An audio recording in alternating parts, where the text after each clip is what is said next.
So in this video we're going to look at using integral tables when we wind up having to use a reduction formula as part of our process, so we get a two-step integration process. So here's the integral that we're interested in, the antiderivative of x cubed.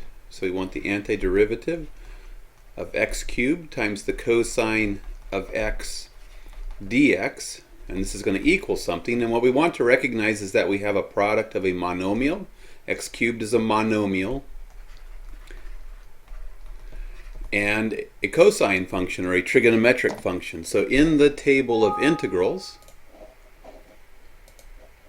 that I gave you via remind, there's a section on products of trigonometric functions and monomials, and what we want to do is walk through this and identify the pattern that looks like it's going to match the one that we have. And right here, this looks like it will do it.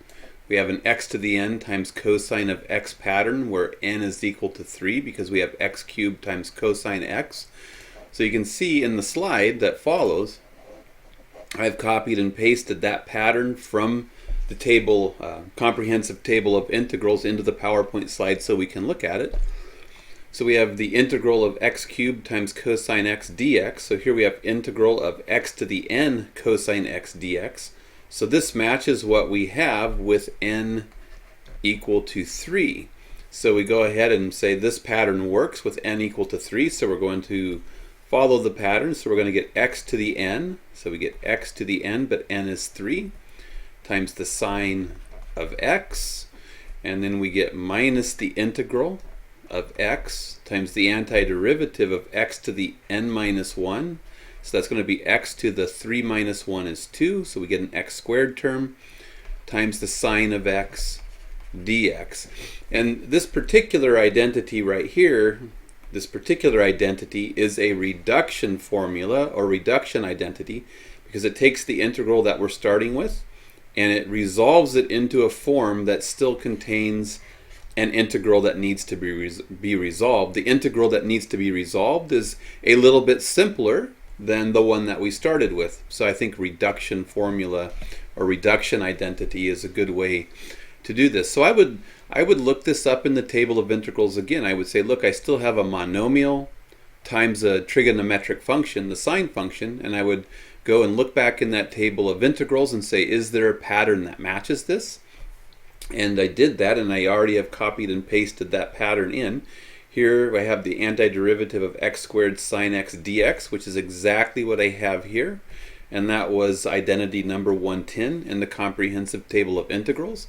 And actually I've already partially taken a derivative, so I should have plus a constant of integration going on already. And this equals x cubed sine x minus x times. And now I'm going to replace the integral of x squared sine x with the identity on the right hand side. So we're going to replace it with parentheses 2 minus x squared times the cosine of x plus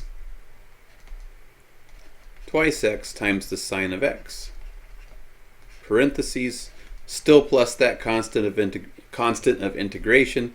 And then we need to decide whether it makes sense to us to distribute this into parentheses or not. We could make a case. We could make a case for not doing it. We could make a case for doing it and then grouping the sine functions. So I would say it's okay to stop here, unless we have a reason to go on. But we certainly could. We certainly could take this a little bit further. X cubed sine x minus x times 2 minus x squared times the cosine of x, negative, positive, we get a minus e, 2x squared sine x, plus that constant of integration. And then if we wanted to group the sine functions here, we could write it as an x squared sine x, factoring an x squared sine x out of each of those two terms, which would leave us with an x here.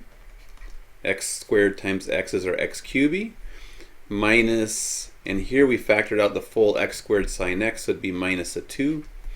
And then this would be minus x times 2 minus x squared times the cosine of x plus that constant of integration. There's some glory in writing it in this form, although that probably wasn't a necessary step.